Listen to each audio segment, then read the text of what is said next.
दूसरा पितृदोष बृहस्पति का। बेटा बृहस्पति, इसके अंदर कहा जाता है कि घर के पास में मंदिर होगा, और मंदिर होगा या कोई भी धर्म स्थान होगा, मस्जिद भी हो सकती है, गुरुद्वारा भी हो सकता है, कुछ भी हो सकता है, कि जिसके अंदर रोज होने वाला जो पूजा पाठ है उसका स्पीकर बिल्कुल पास में होगा, उसकी बहुत ज़्यादा आवाज़ घर में आती है। मंदिर है तो उसकी घंटियों की आवाज़, आरती की आवाज़ आपके घर तक आती है, और साथ में ही कोई ना कोई पीपल का पेड़ भी होगा, ठीक है। और साथ ही इसके जो लक्षण हैं क्या होते हैं, लक्षण ये होते हैं कि हमारे पुराने बुजुर्गों में से किसी ने अपने घर के जो बहुत बड़े बुजुर्ग हैं उनका कहीं अनादर किया होता है, उनको बहुत सताया होता है। ऐसे लोगों के घर पे आप देखिए कि बार बार लाभ की जो कमियां हैं वो पैदा होती हैं, यानी कि पैसा आता है जाता कहाँ पता नहीं चलता। ये भी प्रॉब्लम उन लोगों के घरों में होती है। वो अपनी बेटियों को बहुत अच्छा रखते हैं, अपने भाइयों को बहुत अच्छा रखते हैं, लेकिन इस तरह की मानसिकता के लोग जब पैदा हो जाते हैं घर में तो वो आपस में बनने नहीं देते, हालात ये खराब बन के रखते हैं बेटा।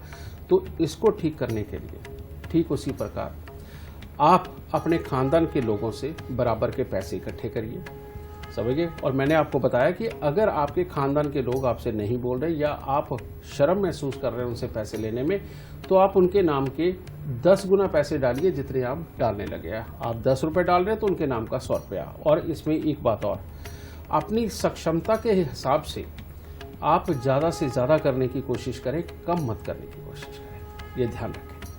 ये लेकर के बेटा पैसे इकट्ठे करके सबसे पहले, अगर तो आपके कोई पुरोहित है, पुरोहित कौन होते हैं मैं आपको बताता हूँ बेटा। जब भी घर में किसी की मृत्यु हो जाती है तो हरिद्वार में जाकर के या गढ़गंगा पे जाकर के या किसी भी स्थान पर जहाँ पर फूल प्रवाहित किए जाते हैं, और उस वक्त में जो पुरोहित आपका कर्म कांड करवाता है और बही खाते में लिखता है कि हाँ आप आए और इससे पहले आपके तब बुजुर्ग गए थे वो आए थे, उससे पहले वो बुजुर्ग गए थे वो आए थे, वो जिसके पास बही खाता होता है वही आपके पुरोहित होते हैं। आप उन पुरोहित जी के पास में जाकर के ये पैसे इकट्ठे करके वो लेकर के जाएं, थोड़ी सी चने की दाल, थोड़ा सा पीला कपड़ा, एक आध सोने का छल्ला वगैरह वो साथ में लेके जाएं, और वो सारा इकट्ठा करके उन पुरोहित जी को दे करके पाँव हाथ लगा करके एक ही बात बोल दी कि जी हमारे ऊपर बृहस्पति का पितृदोष है, हमारे बुजुर्गों से जो गलतियां हुई हैं वो हमें क्षमा करें, हमें ये आशीर्वाद दें, और आज के बाद बृहस्पति देव हम पे कृपा करें, ब्रह्मा जी हम पर कृपा करें, आज के बाद ये दोष हमारे परिवार में ना आए। ये कह के उनके पांव हाथ लगा करके आशीर्वाद ले, आपका ये दोष चला जाएगा, ठीक है। इसके बाद में बेटा जो पितृदोष है फिर आ जाता है बुध और राहु का। जो मैंने आपको बताया कि बच्चे पढ़ लिख भी गए, कोई डॉक्टर बन गया, कोई इंजीनियर बन गया, उसके बावजूद अपने आप को कमरों में बंद कर लेते हैं, दुनिया का सामना ही नहीं कर पाते। यही चीज बताई ना बेटा।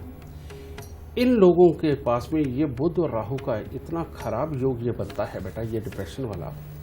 इनके यहाँ जितने नीले और हरे रंग के वस्त्रों का प्रयोग किया जाता उतनी ही तकलीफें बढ़ती हैं। कई लोग घर के अंदर बड़ा बड़ा मंदिर बना लेते हैं, बड़ी बड़ी मूर्तियां रख लेते हैं, समझ गए, और मूर्तियां रख के अखंड जोत जलाते हैं। बेटा हम तो परमात्मा को खुश कर रहे हैं, लेकिन देखो हमारे यहाँ क्या होने लगा, हमारा पढ़ा लिखा बच्चा भी बेकार होने लगा। और कईयों के यही बच्चे जिनके घर में ये बड़े बड़े मंदिर होते हैं बेटा, वो खाम खाई के डिप्रेस होकर के घूमते रहते हैं। उनमें काबिलियत है, सब कुछ है, लेकिन वो अपने आप को समझ ही नहीं पा रहे, किसी काम में कामयाब हो ही नहीं रहे। ये भी प्रॉब्लम होती है उन घरों के अंदर।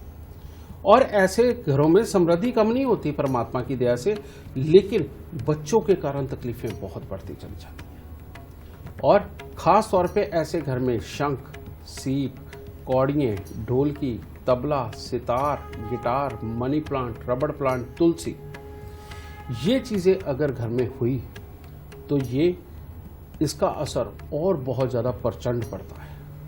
इतना ज़्यादा तेज़ी पे हो जाता है कि आप अपने बच्चों का सुख ही नहीं भोग पाते। बच्चा स्वयं नहीं लाइफ में कामयाब होता, और अगर कामयाब हो गया तो वो आपके साथ में अच्छे व्यवहार में नहीं रहेगा। इस तरह के हालात बनते हैं। तो ऐसे में सबसे पहला उपाय, अपने घर से नीले और हरा रंग जितना भी है उसको निकाल दीजिए, किसी भी रूप में बिल्कुल नहीं होना चाहिए। दूसरी बात, इसके अंदर खास ध्यान जो आपको रखना है वो ये कि खोटे सिक्के, बेकार पड़ी घड़ियाँ, इनको दूर करके रखें, बच्चे को कम से कम इस्तेमाल करने दें इलेक्ट्रॉनिक सामान। और फिर इसके बाद में 43 दिन लगातार 2 दुकानों से बराबर के आम लेकर के आप गरीबों के अंदर बांट दीजिए। इतना उपाय करिए, ये भी प्रॉब्लम आपके घर से दूर चले जाएगी। ठीक है।